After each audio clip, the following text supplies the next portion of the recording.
Hello friend, आप सभी का स्वागत है आपका अपना YouTube channel Bihari fundamental of science पर। तो आज के इस क्लास में आप सभी को क्लास टेंथ का चैप्टर वन फिजिक्स का चैप्टर वन प्रकाश का परावर्तन पढ़ाने वाले हैं। तो आप लोग वीडियो को शुरू से अंतिम तक देखिएगा और चैनल पर नया है तो चैनल को सब्सक्राइब कर दीजिए और पीडीएफ नोट्स लेना चाहते हैं तो आप लोग इस नंबर पर कॉन्टैक्ट करें 62 023 38 462। आप लोग इस नंबर पर कॉन्टैक्ट करेंगे तो आप लोग को इसका पीडीएफ दे दी जाएगा और आप लोग को वोकाल नोट्स हम आप लोगों के लिए बना रहे हैं तो जो काफ़ी ज़्यादा आप लोग के हेल्पफुल होगा। तो आप लोगों को पहले पढ़ते हैं भौतिकी क्या है। भौतिकी के बारे में पढ़ रहे हैं तो पहले भौतिकी के बारे में जानना है। चैप्टर वन है जिसका नाम है प्रकाश का परिवर्तन, तो इसका हम आप लोग को बताएंगे। चलिए समझते हैं पहले भौतिकी क्या है, इसके बारे में पहले जान जाते हैं। देखिए भौतिकी क्या है। तो भौतिकी विज्ञान की एक शाखा है, मतलब भौतिकी है ना जो एक फिजिक्स एक भौतिक विज्ञान की शाखा है जिसके अंतर्गत हम लोग प्रकृति में प्राकृतिक में होने वाले घटनाओं के बारे में अध्ययन करते हैं, जैसे मौसम का बदलना, बादलों का बनना, वर्षा होना, चंद्र ग्रहण तथा सूर्य का ग्रहण। जैसे अचानक से देखते हैं तो बादल छा जाता है, वर्षा आ जाता है, चंद्र ग्रहण लग जाता है, सूर्य ग्रहण। तो इससे क्या होता है, इससे प्राकृतिक घटना है। इसी घटना के बारे में हम लोग भौतिकी के अंदर में पढ़ते हैं। तो आप लोग को भौतिकी समझ में आ गया कि भौतिकी विज्ञान की एक शाखा है जिसके अंतर्गत हम लोग प्रकृति में होने वाले घटनाओं के बारे में अध्ययन करते हैं। जैसे मौसम का बदलना, बादल छा जाना, ये सब है जो भौतिकी है। तो आप लोग इतना परिभाषा जरूर याद कर लीजिएगा और आप लोग इसे को याद जरूर करिएगा। और चैनल आप लोग बिहारी फंडामेंटल ऑफ साइंस को सपोर्ट कीजिए, ज़्यादा से ज़्यादा संख्या में आप लोग सब्सक्राइब करिए और आपके जितने भी दोस्त हैं उनके पास आप लोग शेयर करिए। चलिए अब अगला टॉपिक है प्रकाश क्या है। प्रकाश प्रकाश एक प्रकार की ऊर्जा है जिसकी शायद उपस्थिति में हम लोग किसी वस्तु को देखते हैं या देखने की अनुभूति प्राप्त होती है। मतलब प्रकाश एक प्रकार की ऊर्जा है। अभी कोई आप लोग मान लीजिए अंधेरा कमरा में बैठ के पढ़ रहे होंगे, अगर लाइट चल जाएगा तो आप लोग को वहाँ पर ही कुछ नहीं दिखाई देगा और जैसे ही लाइट आएगा तो आप लोग को दिखाई देने लगेगा। आप लोग मान लीजिए रोड पर या बाजार उजार जाते हैं रात में तो अंधेरा रहता है तो आप लोग मोबाइल का टॉर्च बार के चल जाते हैं तो आप लोग रास्ता साफ दिखाई देता है। वही वही को प्रकाश वही प्रकाश है। जैसे लाइट आप लोग जानते हैं ना, बल्ब, वही वही प्रकाश है। तो प्रकाश एक प्रकार की ऊर्जा है जिसकी उपस्थिति में हम लोग किसी वस्तु को देखते हैं, देखने की अनुभूति प्राप्त होती है। अब इसका गुण देखिए, प्रकाश का गुण या विशेषता आपकी एग्जाम में पूछता है। तो प्रकाश क्या है, प्रकाश एक प्रकार की ऊर्जा है।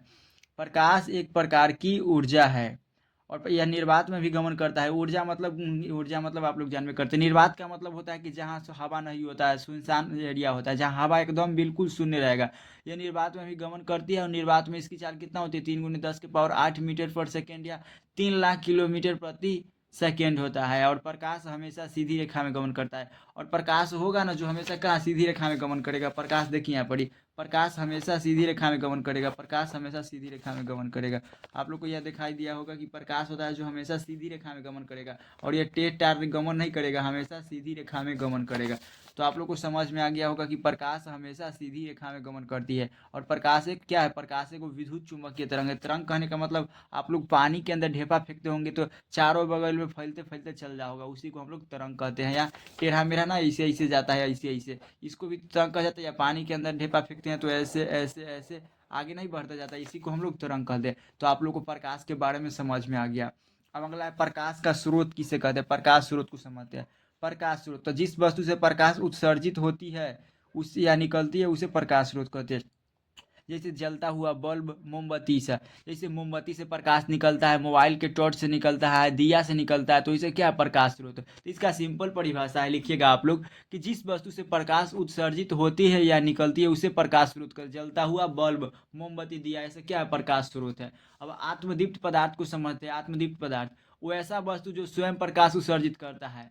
आत्मदीप्त पदार्थ कहने का मतलब क्या हो गया, आत्मदीप्त पदार्थ किसे कहते हैं, तो ऐसा वस्तु जो स्वयं प्रकाश उत्सर्जित करता है उसे आत्मदीप्त पदार्थ कहते हैं। जैसे सूर्य, तारा, जुगनू, मतलब सूर्य हो गया जो स्वयं प्रकाश उत्सर्जित करता है, तारा भी करता है, जुगनी, तो इसे क्या है, आत्मदीप्त पदार्थ है। तो आप लोग इसका इतना परिभाषा लिख लीजिएगा कि ऐसा वस्तु जो स्वयं प्रकाश उत्सर्जित करता है उसे आत्मदीप्त पदार्थ कहते हैं, जैसे सूर्य, तारा, जुगनू इत्यादि। तो यह परिभाषा आप लोग लिखिएगा, आप लोग को एग्जाम के अंदर काफ़ी ज़्यादा हेल्पफुल मिलेगा और आप लोग को शॉर्ट परिभाषा हम आप लोग को दे रहा है। अब अगला टॉपिक है अदीप्त पदार्थ किसे कहते हैं। अदीप्त पदार्थ वो ऐसा वस्तु जो स्वयं प्रकाश उत्सर्जित नहीं करता है, मतलब खुद प्रकाश उत्सर्जित नहीं करता है, उसे अदीप्त पदार्थ कहते हैं। जैसे चंद्रमा हो गया, टेबल कुर्सी इत्यादि क्या है, अदीप्त पदार्थ है। तो जो वस्तु स्वयं प्रकाश उत्सर्जित नहीं करता है, मतलब दूसरा के प्रकाश में दिखाई देता है, जैसे चंद्रमा हो गया ना जो सूर्य के प्रकाश, तारा के प्रकाश में दिखाई देगा, टेबल और कुर्सी ऐसा है जो दूसरे के प्रकाश में दिखाई देता है, तो इससे अदीप्त पदार्थ हो गया। तो आप लोग को अदीप्त पदार्थ बढ़िया तरीका से समझ में आ गया होगा। अब अगला है टॉपिक किरण किसे कहते हैं। किरण मतलब रे। तो प्रकाश जिस पथ पर चलता है उसको दिशा को हम लोग किरण कहते हैं। प्रकाश जिस पथ पर, देखिए जैसे प्रकाश ये सीधा गया तो इसको हम लोग क्या बोलेंगे, किरण। तो प्रकाश है ना जो जिस पथ पर चलेगा उसको हम लोग किरण कहते हैं। तो आप लोगों को किरण समझ में आ गया। अब समझते हैं किरण पुंज। किरणों के समूह को किरण पुंज कहते हैं। यह 3 प्रकार के होते हैं। रुक जाए, आप लोग को हम समझा।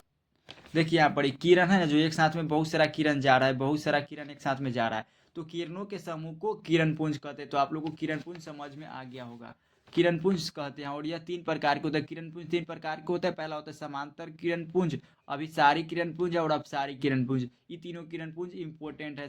समांतर किरण पुंज, अभिसारी किरण पुंज, अपसारी, ये और किरण भी इंपॉर्टेंट है। तो आप लोग जो हाईलाइट है वो इंपॉर्टेंट है। तो जितना हम आप लोग को हाईलाइट किए हैं वो इंपॉर्टेंट लाइन है, तो उसको आप लोग मत छोड़िएगा, उसको आप लोग एक बार याद कर लीजिएगा। चलिए अब समझते हैं समांतर किरण पुंज क्या है।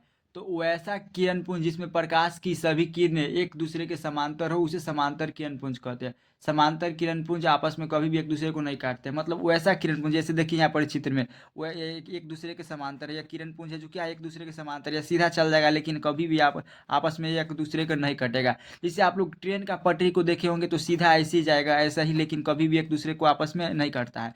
और या आप लोग देख सकते हैं गंगा नदी को भी देखिएगा तो ऐसे ही रहेगा, या रोड को देखिएगा आप लोग तो इसी तरह रहेगा। तो आप लोग समांतर किरण पुंज में आराम से लिखिएगा कि वैसा किरण पुंज जिसमें प्रकाश की सभी किरणें एक दूसरे के समांतर हो उसे समांतर किरण पुंज कहते हैं। समांतर किरण पुंज आपस में कभी भी एक दूसरे को नहीं काटते हैं और समांतर किरण पुंज है। तो इतना लिखिएगा, आप लोग को 2 नंबर दे देगा। तो आप लोग को समांतर किरण पुंज समझ में आ गया। अब अगला टॉपिक है अभिसारी किरण पुंज किसे कहते हैं। अभिसारी किरण पुंज किसे कहते हैं, वैसा किरण पुंज जिसमें प्रकाश की सभी किरणें एक बिंदु पर आकर जमा हो जाती है उसे अभिसारी किरण पुंज कहते हैं। देखिए यहाँ पर ये बिंदु है, तो यहाँ इधरों से प्रकाश आ रहा है, इधरों से आ रहा है, इधरों से आ रहा है, इधरों से, और एक बिंदु पर आकर क्या हो जा रहा है, जमा हो जा रहा है। तो इसी को हम लोग अभिसारी किरण पुंज कहते हैं। तो इसका आप लोग लिखिएगा परिभाषा, वैसा किरण पुंज जिसमें प्रकाश की सभी किरणें एक बिंदु पर आकर जमा होती है उसे अभिसारी किरण पुंज कहते हैं। एक बिंदु पर आ गया और क्या हो गया, जमा हो गया, तो इसको हम लोग अभिसारी किरण पुंज कहते हैं। अब अगला है देखिए अब अपसारी किरण पुंज, अपसारी किरण पुंज, वैसा किरण पुंज जिसमें प्रकाश की किरणें एक बिंदु से निकलकर फैलती हुई चली जाती है उसे अपसारी किरण पुंज कहते हैं। यहाँ से प्रकाश निकला, यहाँ से निकला किरण और एक बिंदु से क्या हुआ, फैलती हुई चली गई, तो इसको हम लोग अपसारी किरण पुंज कहते हैं। तो इसका परिभाषा आप लोग लिखिएगा, वैसा किरण पुंज जिसमें प्रकाश की किरणें एक बिंदु से निकलकर फैलती हुई चली जाती है उसे अपसारी किरण पुंज कहते हैं। एक बिंदु से निकला और फैलती हुई चली गई, तो इसको कहिए। इसका सिंपल परिभाषा आप लोगों के लिए एकदम बेहतर परिभाषा लेके आए हैं आप लोगों के लिए।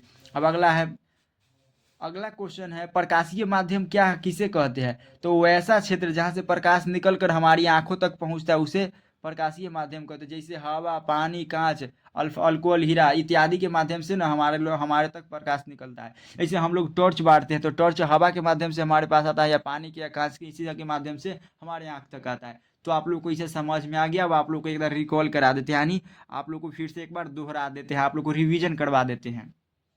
देखिए तो पहले आप लोग को हम बताए थे भौतिकी क्या है। तो भौतिकी एक विज्ञान की शाखा जिसके अंतर्गत हम लोग प्रकृति में होने वाली घटनाओं का अध्ययन करते हैं, जैसे बादलों का बनना, वर्षा होना, चंद्र ग्रहण। ये आप लोग को भौतिकी बता दिए थे। उसके बाद आप लोग को हम प्रकाश के बारे में बता दिए थे कि प्रकाश एक प्रकार की ऊर्जा जिसकी उपस्थिति में हम लोग किसी वस्तु को देखते हैं या देखने की अनुभूति प्राप्त होती है। और इसका गुण में हम बता दिए प्रकाश एक प्रकार की ऊर्जा है और यह निर्वात में भी गमन करती है, और निर्वात में इसकी चाल 3 × 10⁸ मीटर पर सेकंड या 3 लाख किलोमीटर प्रति घंटा होता है। यह प्रकाश एक विद्युत चुम्बकीय तरंग है। तो आप लोग को समझ में आ गया था। उसके बाद प्रकाश स्रोत बता दिए थे कि जिस वस्तु से प्रकाश उत्सर्जित होती है, निकलती है, उसे प्रकाश स्रोत कर, जलता हुआ बल्ब और मोमबत्ती दिया।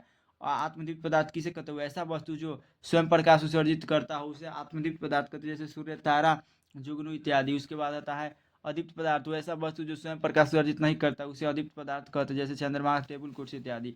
और किरण किसे कहते हैं, प्रकाश जिस पथ पर चलता है उसको हम लोग किरण कहते हैं। और उसके बाद हम आप लोग को बता दिए थे किरण पुंज, तो किरणों के समूह को हम लोग किरण पुंज कहते थे। तो ये अभी आप लोग को बता दिए थे कि किरणों के समूह को हम लोग क्या बोलते हैं, किरण पुंज कहते थे। अभी आप लोग को समझ में आ गया था। उसके बाद किरण पुंज 3 प्रकार के होते हैं, 3 प्रकार के होते हैं, समांतर किरण पुंज, अभिसारी किरण पुंज और अपसारी किरण पुंज। और इसको भी आप लोग को हम अभी रिकॉल कर रहे हैं। तो आप लोग को समांतर किरण पुंज बता दिए थे कि वैसा किरण पुंज जिसमें प्रकाश की सभी किरणें एक दूसरे के समांतर उसे समांतर किरण पुंज कहते हैं। और समांतर किरण पुंज आपस में कभी भी एक दूसरे को नहीं काटता है। देखिए यहाँ पर एक दूसरे के समांतर है, कभी भी आपस में एक दूसरे को नहीं काटेगा, तो ये समांतर किरण पुंज हो गया, समझ में आ गया। उसके बाद अभिसारी किरण पुंज क्या, वैसा किरण पुंज जिसमें प्रकाश की सभी किरणें एक बिंदु पर आकर जमा हो जाती है उसे अभिसारी किरणपुंज कहते हैं। तो यह भी अभिसारी किरणपुंज आप लोग को समझ में आ गया होगा। उसके बाद अपसारी किरणपुंज बताए थे कि वैसा किरणपुंज जिसमें प्रकाश की किरण है एक बिंदु से निकल कर फैलती हुई चली जाती है उसको अपसारी किरणपुंज कहते हैं। तो ये भी बना दिए थे और आप लोग इसको नोट करके और कॉपी में नोट कर लीजिएगा। और प्रकाशीय माध्यम बताए थे कि वैसा क्षेत्र जहाँ से प्रकाश निकल कर हमारी आंखों तक पहुंचा उसको हम लोग प्रकाशीय माध्यम कहलाता है। जैसे हवा, पानी हो गया, कांच हो गया, अल्कोहल, है। तो आप लोग को समझ में आ गया। तो आज के लिए इतना ही, मिलते हैं नेक्स्ट वीडियो में, तब तक के लिए जय हिंद, वंदे मातरम।